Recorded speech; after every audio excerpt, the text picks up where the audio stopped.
Selamat malam saudara, jelang pemilihan kepala daerah yang akan diselenggarakan pada tahun ini secara serentak di tanggal 9 Desember mendatang. Malam hari ini kembali TVRI menghadirkan program khusus yang akan membahas berbagai hal seputar pilkada serentak.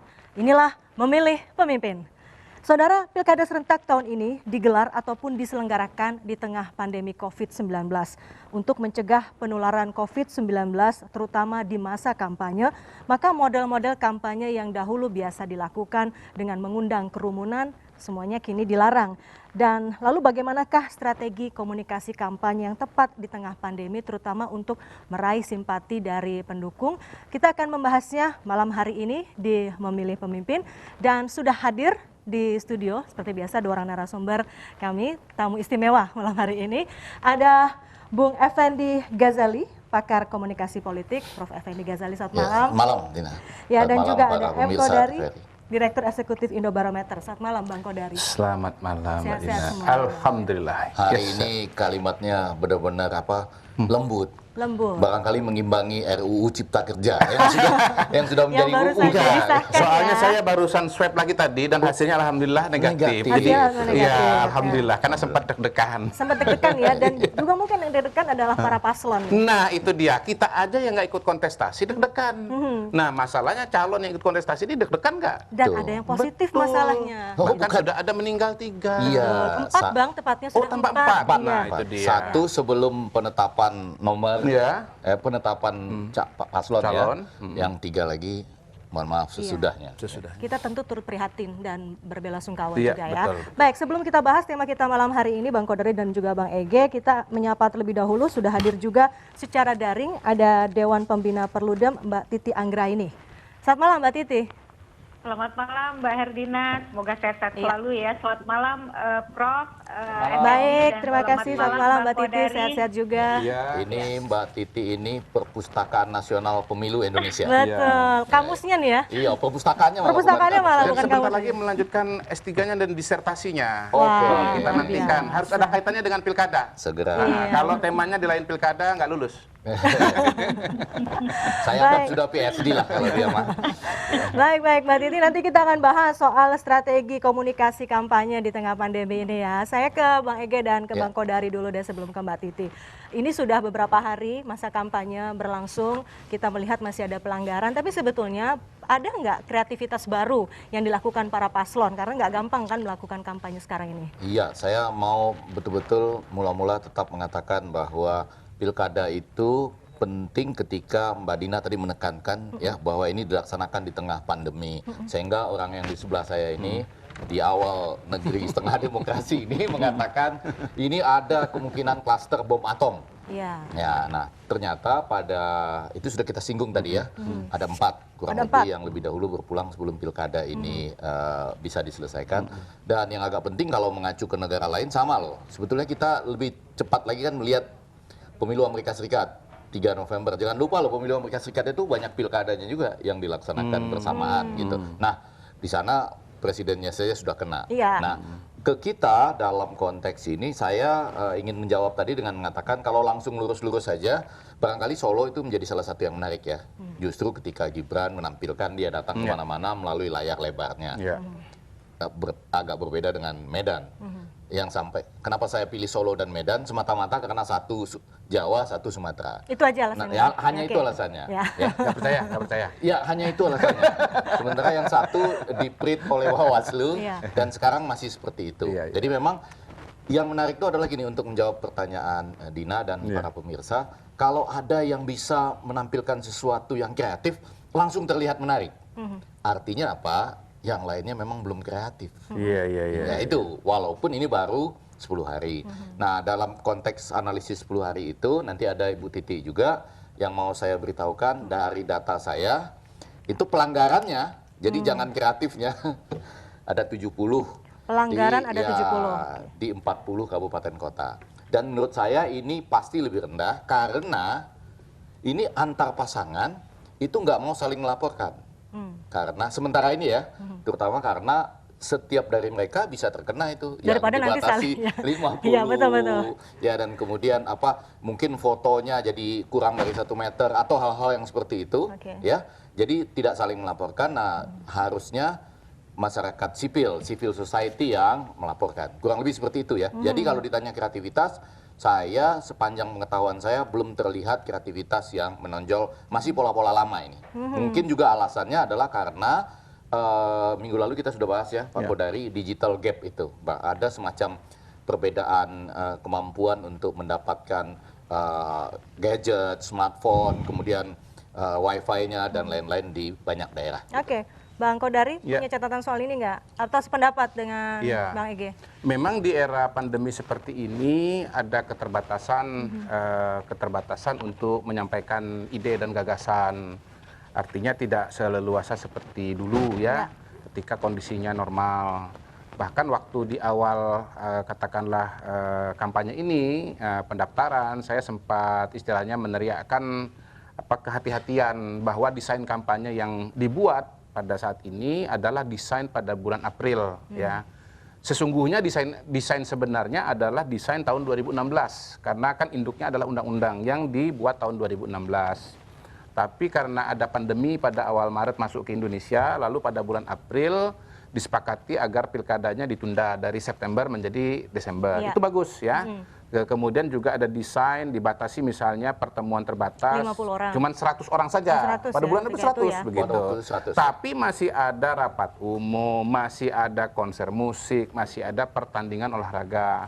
Nah, karena kita ini ya teriak begitu ya, alhamdulillah didengarkan juga begitu. Titik terutama ya, titik itu terutama. Akhirnya kemudian misalnya seperti rapat umum dihapus, konser dihapus ya. Pokoknya hal-hal yang absurd lah, nggak masuk akal.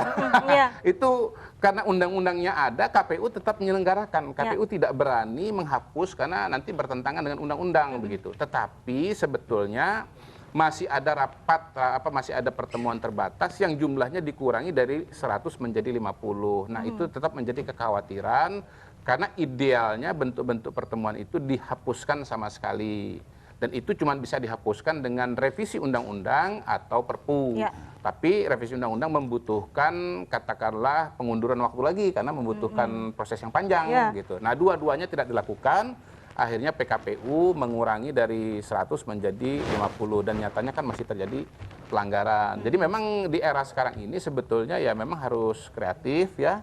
Karena situasi dan kondisinya tidak sama dengan situasi dan kondisi yang normal begitu. Tetapi bukan berarti tidak bisa sama sekali. Misalnya misalnya ya kan ini kan semua ribut. Oh, kita masa nggak ada pertemuan. Loh, kan ada cara-cara konvensional ya seperti misalnya media luar ruang, pakai baliho, spanduk, banner. Itu kan tetap bisa menyampaikan pesan-pesan dan janji kampanye begitu. Bahkan penetrasinya itu di semua medan.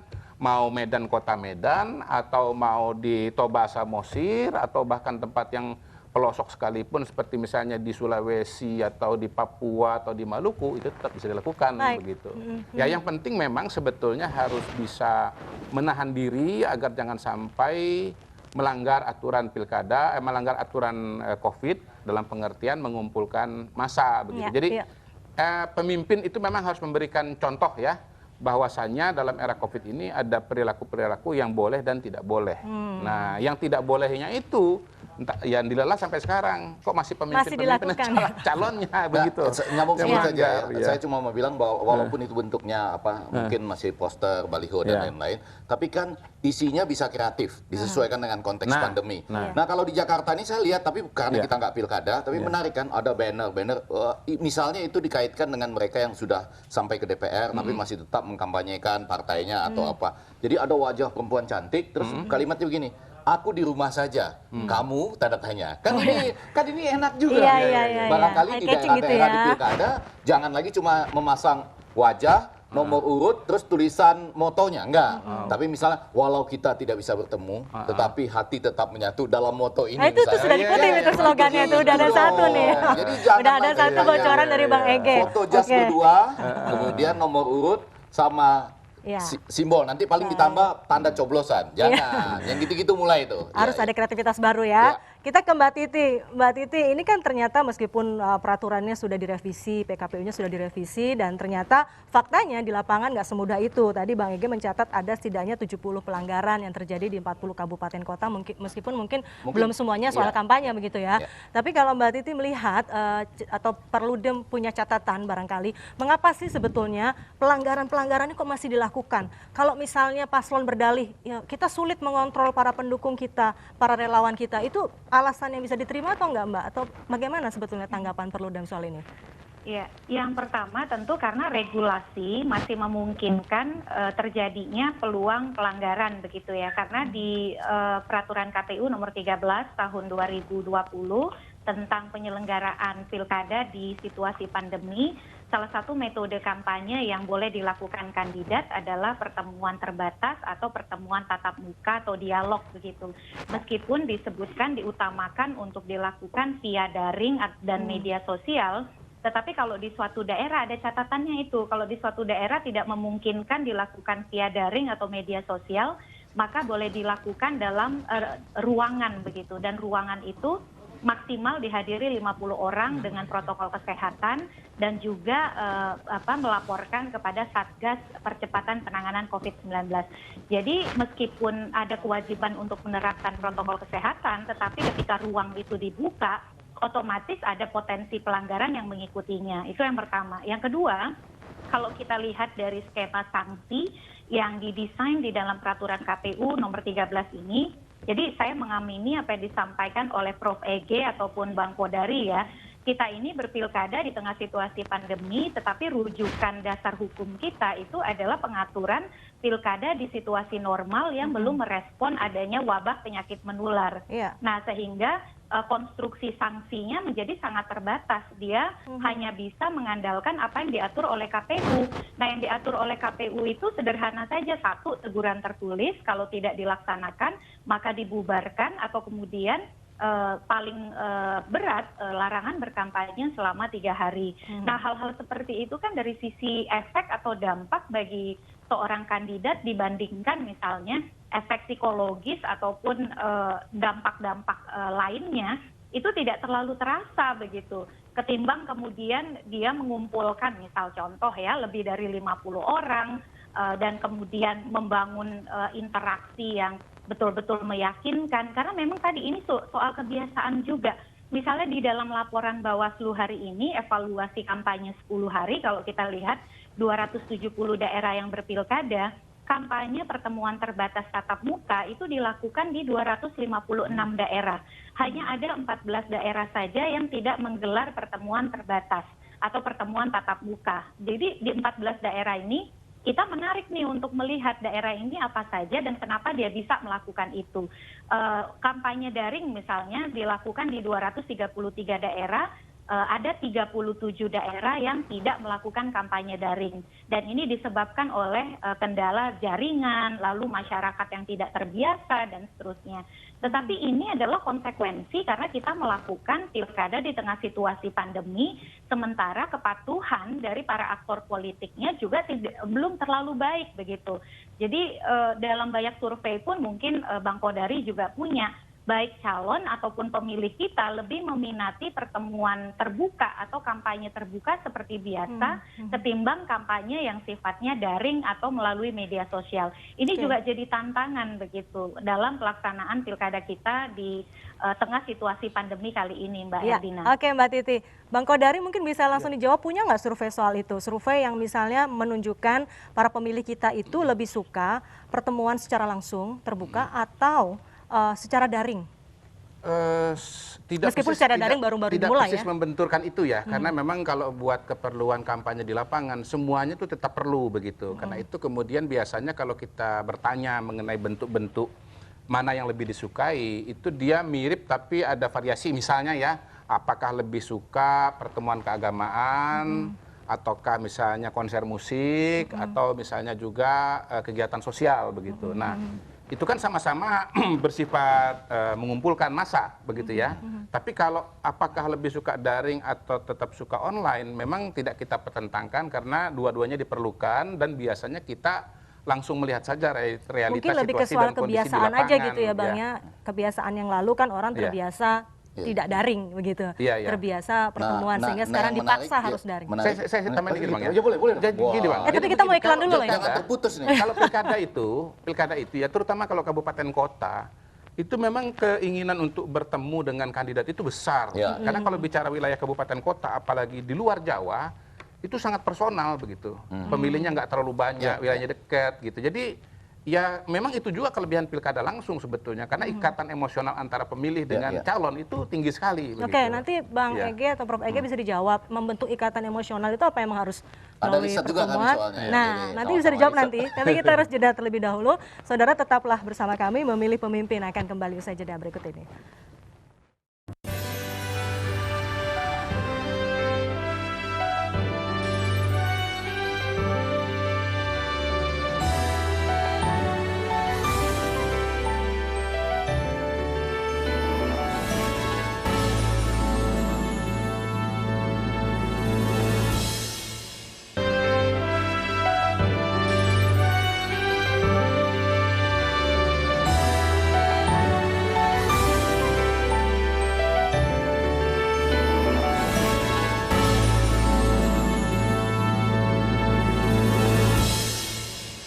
Ya, Anda kembali bersama kami di Memilih Pemimpin. Kita lanjutkan kembali mengenai strategi komunikasi kampanye di tengah pandemi.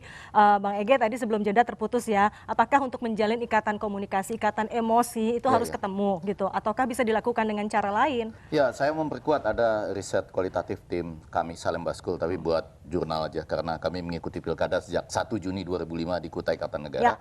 Ternyata ada kesan seperti itu juga di Sumatera Barat. Kalau tidak dikunjungi itu merasa seperti belum terasa lama, belum terasa enak kalau belum dikunjungi. Gitu. Jadi kayak nggak afdol gitu, ada yang kurang gitu. Tapi pada bagian yang kedua, kalau balik ke soal kreativitas tadi, saya jadi teringat ini karena TV publik ya, saya jadi teringat seperti ini.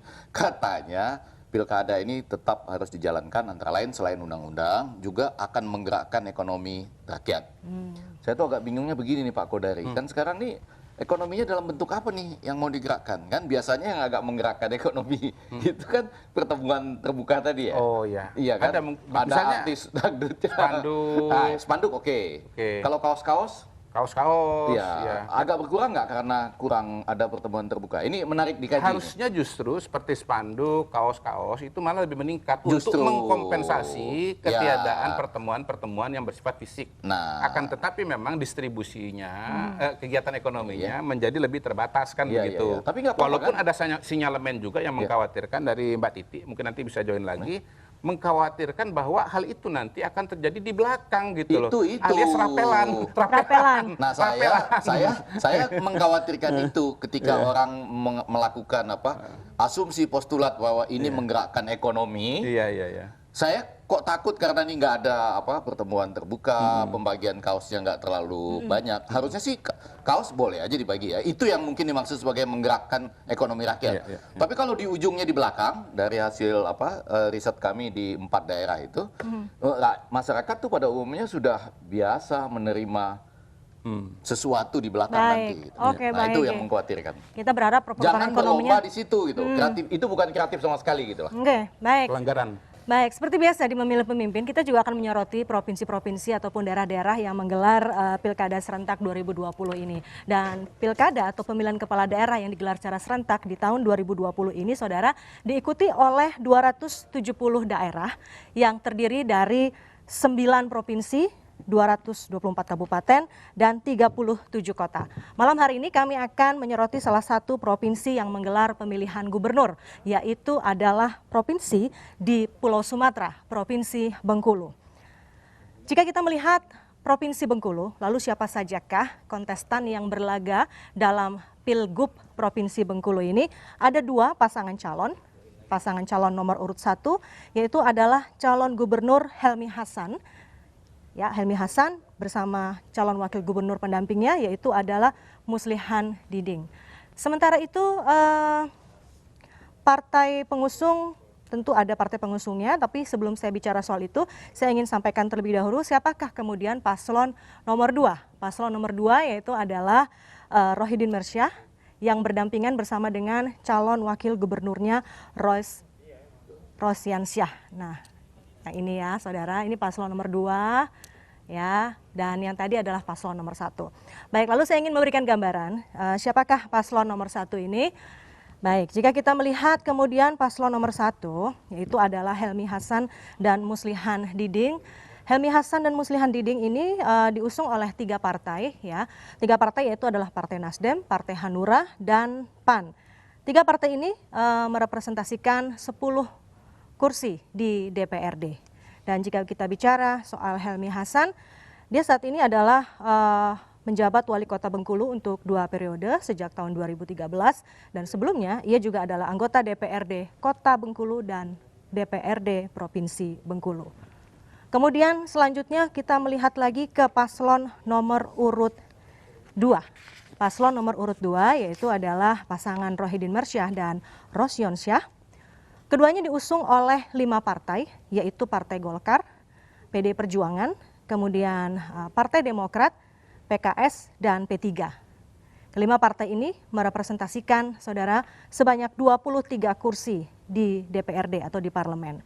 Dan bicara soal calon gubernurnya dari paslon nomor urut 2, Rohidin Mersyah adalah calon petahana yang saat ini menjabat sebagai gubernur Bengkulu sejak tahun 2018 menggantikan gubernur sebelumnya yang tersandung kasus korupsi.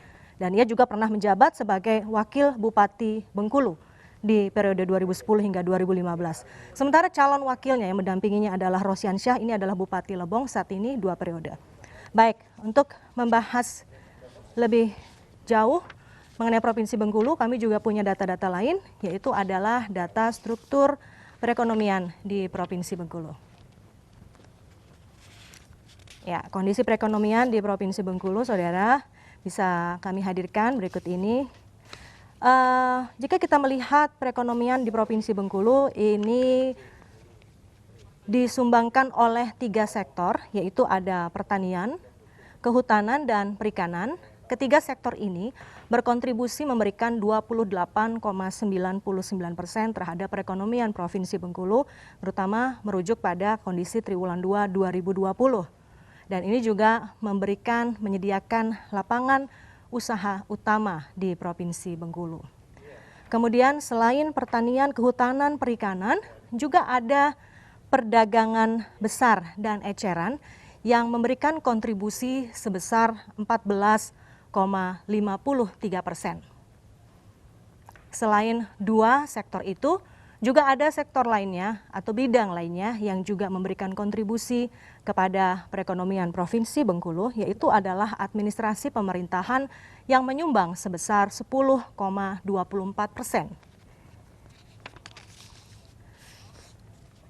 Ya, kini kita akan bicara mengenai bagaimanakah pergerakan. Tadi kan tulang punggung perekonomiannya dari bidang-bidang tersebut. Sementara kalau kita melihat sekarang kondisi ekspor impor di Provinsi Bengkulu bisa digambarkan dalam grafis yang ini saudara, yaitu nilai impornya adalah 0,33 juta US dollar atau naik sekitar 14,16% dibandingkan pada bulan Juli 2020. Dan negara asal impor adalah Malaysia, kemudian Singapura, dan negara lainnya. Jadi Malaysia cukup besar impornya ke Provinsi Bengkulu mencapai 99,82%.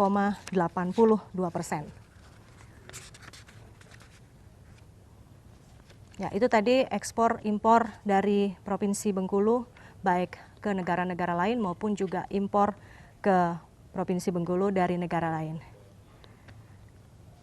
Ya, sebelum kita membahas lebih jauh mengenai Provinsi Bengkulu, termasuk juga kondisi kemiskinan di sana, angka pengangguran dan sebagainya, saya akan kembali ke Bang Kodari dan juga Bang Effendi Ghazali. Ini kalau kita melihat Provinsi Bengkulu, Bang Ege dan juga Bang Kodari, apa yang menarik dari pilkada di Provinsi Bengkulu? Yang satu petahana, yang satunya lagi juga kepala daerah. Gimana tuh Bang? Oh, saya dulu. Oke. Kalau saya ingin melihat di Provinsi Bengkulu ini, khususnya kan ini ada kabupaten kota yang ikutan juga bersama-sama. Ya. Data kami agak berbeda, nanti kami cocokkan. Tetapi untuk provinsi yang menjadi menarik justru saya melihat ada pola di mana PDIP tidak bersama Gerindra nih. pada umumnya kan ada bersama-sama begitu ya. Iya, iya. Nah, di sini tidak, justru Gerindra seperti khusus ke pasangan ketiga sebetulnya. Di sini sebetulnya ada pasangan ketiga. Yang kemudian gagal maju ya, Ya, karena kasus Sri hukum ya Bang ya. Imron, Iya, yang iya. kemudian tidak dapat melanjutkan karena sebelumnya mula-mula kan mereka berani maju itu kan karena menurut saya juga nggak ada ketegasan menyampaikan apa yang seharusnya terjadi. Kalau sudah disampaikan lebih awal kan nggak bisa nih partai-partai mendukung gitu. Ini sudah maju baru dinyatakan tidak. Jadi itu menarik. Lalu kita lihat bahwa terdapat juga pilkada yang calon tunggal di konteks Bengkulu secara keseluruhan, di Bengkulu Utara, Oke, kemudian Bengkulu di Utara. Bengkulu Selatan ada 4, jadi ada 4, 2, 2, 2 dan 3 pasangan maksudnya yang ikut. Kalau di tingkat provinsi kan head to head ya, hanya kedua hal ini. Nah, saya juga melihat bahwa menarik, justru tentu saja ketika di Bengkulu Utara itu hanya ada satu pasangan, Mian dan Nari, maka seluruhnya gabung ya, PDIP, Gerindra gabung lagi. Tetapi di yang 4 pun ada gabungan di situ, di data saya pada Budiman dan Helmi. Helmi yang lain nih, bukan Helmi Hasan. Bukan Helmi Hasan ya. Helmi Hasan ini tentu saja menarik karena semua orang akan mengaitkan dia langsung, Dengan baik dengan kakaknya? penampilan maupun wajah dengan Oh, Bang oke. Zulkifli Hasan, kemudian juga Pak Muslihan sebagai wakilnya. Nah, kalau betul ini dianggap sebagai perwakilan, maka yang selalu ingin kami sampaikan biasanya dalam konteks kita nih, kampanye yang kreatif ini adalah selalu, nanti Pak Kodari silahkan, kita suka berbeda pendapat sebetulnya, yaitu bahwa figur menjadi amat penting saat ini. Jadi apakah betul figur Helmi Hasan misalnya terkait dengan dirinya sendiri atau juga dengan Bang Zulkifli Hasan, seru juga kan, Ya. figur saling mendukung gitu, ditambah dengan saya ingin mengatakan secara umum dari saya tidak menyebut survei tapi riset kualitatif yang saya lakukan, sementara ini kinerja partai pendukung belum jalan. Kinerja partai Mungkin pendukung belum mesinnya jalan. Oke. baru 30-35%. Ya. Jadi ini hal-hal yang menarik, yang tentunya tadi data tadi juga menarik ya, 28,9%. Pertanian, perikanan dan kehutanan dan lain-lain itu tentu adalah hal-hal yang harus dijadikan tema dari kampanye kreatifnya. Tapi di sana ada figur, di sana ada mesin partai yang menurut saya agak sedikit berpola berbeda dibandingkan pola nasional yang saat ini umumnya PDIP Gerindra, PDIP Gerindra. Gitu. Oke. Baik, sebelum kita sambung nanti mungkin Bang Kodari punya pendapat lain kan, katanya suka berbeda pendapat gitu ya, Tapi berbeda berusaha tapi berbeda tetap yang satu lengkap ya. gitu. Saling melengkapi. Oke, saya ke Bengkulu. Kita sudah tersambung dengan Rektor Universitas Provinsi Dr. Hazairin SH atau Unhas disebutnya, Rektor Universitas Unhas Bengkulu. Ada Dr. Insinyur Yulfi Perius MSI. Selamat malam Pak Rektor, Pak Yulfi. Selamat malam Mbak Dina, Pak Prof, Eji, Pak Iya. Kodari, Mbak Titi. Selamat malam semuanya. Assalamualaikum. Waalaikumsalam warahmatullahi Selamat malam wabarakatuh. Pak Rektor. Ini entah Salam kenapa penting. batiknya kok hampir sama nih sama saya. Kalau Pak Rektor Berarti Ganjil loh, Bang. sejiwa. gitu. sejiwa. Pak Rektor sepertinya batiknya batik besurek nih kayaknya. Iya. Nah, batiknya khas Bengkulu. Pak Rektor, tadi kalau kita melihat struktur perekonomian di Provinsi Bengkulu ada bidang pertanian, kehutanan dan sebagainya. Pertumbuhan ekonominya juga cukup baik. Tapi apakah itu kemudian sejalan selaras dengan angka kesejahteraan di Provinsi Bengkulu terhadap warga-warganya terutama? Nah, ini yang menarik sebenarnya Mbak. Jadi kalau untuk angka kemiskinan, kan Provinsi Bengkulu ini provinsi termiskin di Sumatera. Ya. Ya. Dulu Aceh, sekarang Bengkulu gitu. Meskipun presentasinya sekarang sudah mulai menurun. Jadi di Maret ini sekitar 15, lebih kurang 15% ya. Nah ini masalahnya. Iya, dan kemiskinan ini sepertinya juga memang sulit untuk diatasi di Provinsi Bengkulu, baik dari gubernur ke gubernur berikutnya, dan beberapa kali gubernurnya juga tersandung kasus korupsi yang sebelum-sebelumnya gitu ya. Itu ada hubungannya nggak sih Pak? Atau mengapa kan? Walaupun belum sempat mencetak hat-trick seperti provinsi lain di Sumatera gitu. Tapi kan intinya adalah bahwa ini tentunya pilkada yang bukan hanya provinsi. Ya. Jadi tanggung jawab sebagai keseluruhan itu kalau disebut, saya nggak tega Pak Rektor menyebutnya paling miskin se-Asia, se-Sumatera. Iya, se-Sumatera, maaf saya. Di data saya malah nomor 3, ternyata paling miskin ya. Ya, menurut Iya. Oke. Pak Rektor gitu. Silakan Pak. Iya, mengapa? Mengapa itu masih terjadi atau sebenarnya sulit untuk ini mengatasi perlu- kemiskinan di sana? perlu jadi kajian sama kita nih Prof, Bang Gunadi, bahwa sebelum kemerdekaan sebenarnya kan Bengkulu dengan Aceh ini sebagai penyumbang NKRI ini. Nah kok setelah merdeka kita kok menjadi angka yang termiskin kita cukup tinggi gitu ya. Nah mungkin ini perlu satu kajian-kajian mungkin yang perlu dikaji oleh setiap pemimpin di mana nih benang merahnya kan gitu. Kalau kita lihat tadi dari potensi baik kehutanan, perikanan, pertaniannya kan cukup lumayan penyumbang terhadap ekonominya. Nah ini yang sampai sekarang juga kita perlu melakukan suatu kajian. Kenapa ini terjadi benang merahnya ini yang harus kita temukan sebenarnya. Tapi sebetulnya Pak, potensi di Provinsi Bengkulu ini selain yang tadi sudah kita sebutkan apalagi? Atau hanya mengandalkan kepada sektor-sektor yang tadi? Ya, di kita kan juga ada sektor tambang, Mbak. Kalau dulu kan kita terkenal tambang batu bara, seperti di tambang emas dulu Lebong Tandai kayak gitu ya. Nah ini mungkin perlu pemikiran-pemikiran kita. Kenapa ini sektor-sektor ini belum juga bisa digerakkan oleh setiap pemimpin gitu yang menjadi pemimpin di Provinsi Bengkulu gitu. Lalu kemudian bagaimana dengan jaminan pendidikan misalnya? Kan kalau kita bicara soal kemiskinan juga kaitannya dengan lapangan pekerjaan, kemudian dengan pendidikan dari warganya di sana. Nah kalau pendidikan di Bengkulu ini cukup bagus sekali, ya, artinya antusias masyarakat itu cukup tinggi. Namun karena kondisi pada saat ini kondisi COVID ini, jadi ada dua pilihan antara masyarakat ingin menyalurkan anaknya atau melihat situasi ini kapan berakhir gitu. Ini juga akan dengan kondisi COVID ini juga akan agak berpengaruh sedikit di sektor pendidikan di Provinsi Bengkulu. Bang Kodari mungkin punya pertanyaan. Tadi Bang Ege udah nanya ke Pak Rektor. Mungkin analisa barangkali ya. Pertama Kodari. memang di Bengkulu ini seingat saya tidak ada partai yang sangat dominan. Dari pemilu 2014, 2019 tidak ada yang sangat dominan. Misalnya PDI Perjuangan sebagai pemenang itu suaranya cuma 15% saja. Ya Golkar, Gerindra juga kekuatannya kurang lebih sama. Jadi memang kalau bicara Bengkulu saya lihat ini nanti akan bicara figur begitu. Figur ya. Figur. Nah, yang kedua memang selama ini saya melihat ada kerinduan dari masyarakat Bengkulu kepada sosok yang bisa melakukan perubahan ya. Terutama soal ekonomi tadi. Itu sebabnya kenapa kemudian misalnya untuk sebagian paling tidak saya melihat bagaimana Ridwan Mukti misalnya yang notabene adalah bupati di provinsi tetangga gitu ya, walaupun orang tuanya berasal dari Bengkulu ya. Itu bisa menang begitu.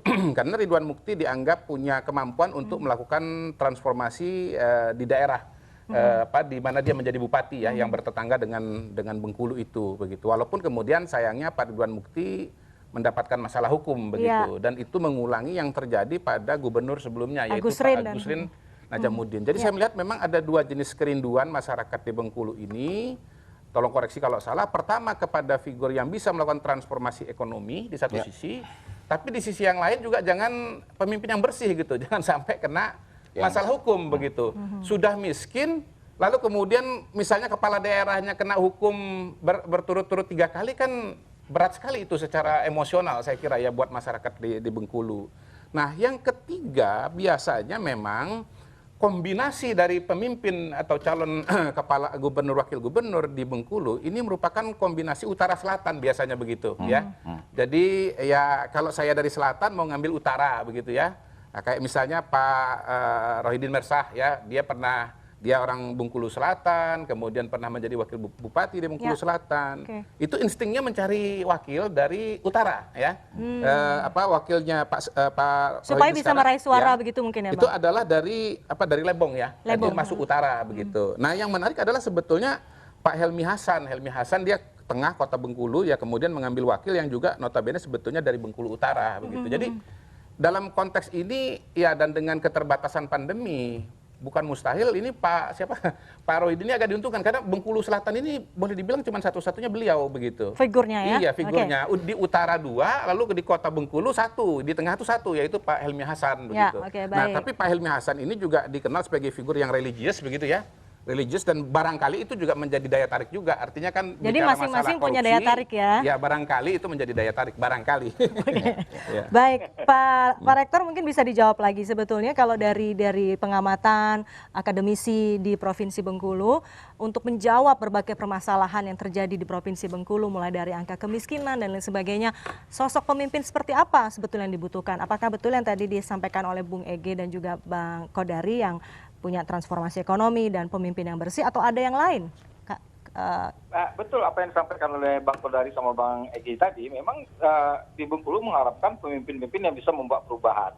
Nah, kalau saya sedikit melengkapi apa yang disampaikan oleh Bang Kodari tadi, bahwa yang dimaksud dengan utara selatan itu adalah kesukuan, bahwa dari selatan itu adalah dari suku Serawai, kemudian dari utara adalah suku Rejang. Nah, kombinasi ini selalu tampil mendominasi di dalam pilkada-pilkada di Provinsi Bengkulu. Jadi memang sangat dibutuhkan pemimpin-pemimpin yang membuat perubahan tadi, sehingga bisa menggerakkan ekonominya. Izin, Dina, ini kan Pak Rektor dari tadi ketika berbicara agak banyak, saya perhatikan kosakata perubahannya agak banyak keluar. Oh, jadi itu yang diharapkan, perubahan. Salah satu peserta adalah petahana. Petahana. Nah, saya tentunya tidak bertanya ke Pak Rektor. Yang ingin saya tanya itu perasaan bukan pribadi Pak Rektor maksud saya. Apakah diskursus ini juga dimunculkan? Jadi yang satu akan mengedepankan perubahan buat Bengkulu, ya kan? Sementara kalau petahana kan tinggal meneruskan, melanjutkan, meningkatkan. Begitu Pak Rektor? Siap, Bang. Oh pasti ya, jadi diskursus perubahan itu dimunculkan ya, menjadi salah satu cita rasa dari kreativitas berkampanye gitu ya. Betul sekali. Pak Rektor nih, jawabannya singkat-singkat saja. Tapi baik Pak Rektor ya. Pak Rektor itu singkat tapi dengan senyuman jadi penuh Iya, makna. karena kita paham situasinya begitu ya, kita paham. Baik, Pak, saya ke Mbak Titi sekarang. Mbak Titi masih tersambung bersama kami? Iya, masih tersambung. Iya, Mbak Titi, ini malam hari ini selain kita bicara soal strategi kampanye atau strategi komunikasi kampanye di tengah pandemi, kita juga membahas mengenai salah satu provinsi di Sumatera yang menggelar pilgub, yaitu Provinsi Bengkulu. Tadi mungkin Mbak Titi sudah mengikuti. Perludem punya catatan terkait dengan pelanggaran kampanye atau terkait pelaksanaan kampanye di Provinsi Bengkulu nggak, Mbak? Ya, kalau kita lihat Provinsi Bengkulu dari 9 provinsi yang berpilkada ya, cenderung dari sisi pemberitaan sesungguhnya tidak terlalu muncul ke permukaan. Kalau kita bandingkan 9 provinsi ini nampaknya Kepulauan Riau dari sisi pelanggaran itu lebih dominan. Misalnya saja ketika pendaftaran calon ataupun ketika masa kampanye di hari pertama, Bengkulu itu tidak terlalu banyak catatan, meskipun tadi ya yang menarik dari Bengkulu justru adalah Bengkulu Utara, di mana mengusung calon tunggal di pilkada dalam situasi pandemi. Karena kenapa dia menjadi unik, ini pilkada di masa pandemi ini kan kalau kita dengar narasi dari Menteri Dalam Negeri selalu bicara soal keterpilihan pemimpin yang transformatif, yang mampu membawa daerah keluar dari situasi krisis.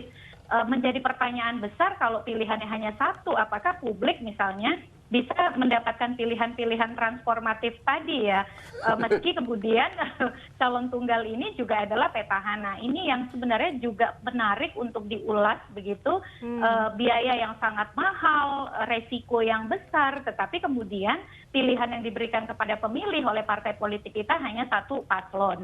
Dan ini yang juga anomali dari Pilkada 2020. Selain memang kalau dari sisi kepemimpinan perempuan ya, Bengkulu ini meskipun calon sekarang 2 paslon semuanya laki-laki, tapi dari anggota DPR, anggota DPD-nya bahkan mayoritas tuh perempuan begitu. Karena dia kan satu provinsi hanya 4 kursi dengan skema pencalonan paling sedikit 30%, akhirnya perempuan itu lebih punya peluang untuk mendapatkan kursi dari Bengkulu dalam konteks legislatif nasional. Dan dia menjadi presiden juga. Nah, sayang memang yang di sekarang calon-calon kepala daerah perempuan di Bengkulu itu sangat minim sekali, dan itu cukup disayangkan begitu dalam konteks jadi banyak fakta menarik nih yang disampaikan oleh Mbak Titi ya terkait dengan pilkada di Bengkulu, tidak saja pilgub Bengkulu tapi juga pemilihan daerah di kabupaten kotanya. Terakhir saya ke Pak Rektor lagi. Ya Pak, terakhir menutup perbincangan kita dengan Pak Rektor malam hari ini, tapi saya masih bersama dengan Bang Ege, Bang Kodari, dan Mbak Titi. apa yang harus dilakukan atau dipersiapkan oleh pasangan calon, juga para pemilih dan juga ke depannya untuk menjaga agar pilkada serentak di Bengkulu ini bisa berlangsung dengan baik, dengan sehat, dan juga jaminan kesehatan masyarakat di sana juga tetap terjamin? Ya, jadi kalau kita lihat juga perkembangan di Provinsi Bengkulu bahwa suasana COVID ini juga setiap hari saya perhatikan, saya baca di media juga meningkat. Jadi nanti kita mengimbau kepada para peserta calon pilkada ini supaya mematuhi protokol COVID yang sudah ditetapkan oleh pemerintah. Karena bagaimanapun juga tidak bisa dihindarkan namanya di daerah atau di provinsi seperti yang sampaikan Bang Kodari dan Bang Edi tadi, bahwa memang kerinduan tatap muka itu sangat tinggi. Jadi kalau seandainya ini tidak dilakukan begitu ketat protokol kesehatan ini, COVID-19 ini kita agak mengkhawatirkan juga gitu. Jadi kami minta juga kepada para peserta dan para penyelenggara ini betul-betul menjadi perhatian utama ini standar protokol kesehatan ini. Ya, baik Pak Yulfi Perius, Rektor Universitas Hassairin Bengkulu. Terima kasih sudah berbincang bersama kami malam hari ini, Pak. Selamat malam. Tetap sehat Pak Rektor. Nanti ketemu sama-sama lagi. Salam. Bang Edi, Bang Kodari, Pak Edi. Ya, baik. Terima kasih Pak Rektor. Terima kasih. Ya, dan saudara, usai kami akan jeda terlebih dahulu, namun sebelum jeda kita simak bersama apa sebetulnya yang menjadi harapan dari warga Bengkulu terkait dengan pelaksanaan pilkada di Provinsi Bengkulu dan juga pemimpin seperti apa yang diharapkan. Kami akan kembali usai jeda berikut. Iya, harapannya saya ya figurnya ya mengerti keinginan masyarakat pada umumnya. Karena nggak mungkin dia bisa memuaskan seluruh elemen masyarakat, ya mungkin sulit. Cuman harapan saya ya pemimpin yang cerdas, yang benar-benar mengayomi masyarakat, benar-benar menerima keluh kesah masyarakat, begitu. Ya, kami minta bahwa yang kedepannya lebih bagus dibanding yang sudah-sudah. Kami mohon sama calon gubernur, apabila nanti terpilih, kami mohon lebih baik. Semoga mendapat pemimpin yang terbaik, yang kedepannya kita semoga dapat diperhatikan oleh gubernur ya, calon gubernur ya. Semoga makin lancar, makin usahanya semakin berkembang. Dengan adanya pemilu ini kita berubah menjadi yang terbaik. Ya, harapan kita ya untuknya lebih maju lah ke depannya kan ya. Terus terjadi pemerataan lah di mana-mana kan. Baik itu dari segi ekonomi juga. Terus lebih harapannya lah masyarakat lebih religius nanti kan. Jadi kita mengharapkan pemimpin yang religius lah untuk ke depannya itu. Misi dan visinya, perkataan katanya mau jalan katanya mau diperbaiki. Nah itu harus bertanggung jawab itu. Tempat kami pun udah bertahun-tahun belum diperbaiki juga.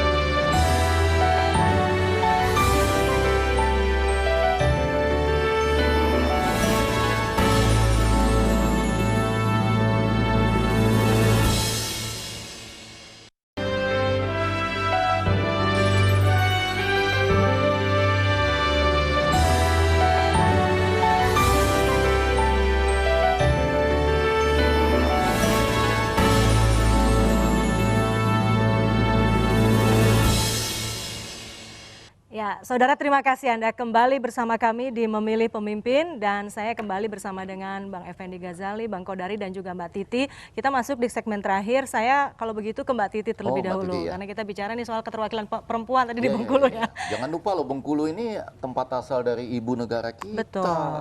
Perjuangan Bung Karno juga di sana ya. Keren. Ya, nah sekarang kita kembali ke soal strategi komunikasi kampanye di tengah pandemi. Tentu juga tidak mudah melakukannya. Disarankan untuk tetap melakukan secara daring meskipun pertemuan terbuka diperbolehkan. Mbak Titi?